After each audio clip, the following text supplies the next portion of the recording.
The first wisp of wind brushed across the land. Birds that yearned for the sky had wings, but no way to fly. They asked the animal god, "How can we reach the heavens?" To which the animal god replied, "You have yet to find that which is most important."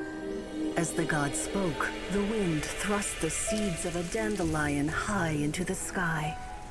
The birds thrust out their wings, but the breeze was all too mild, leaving them to stumble across the earth.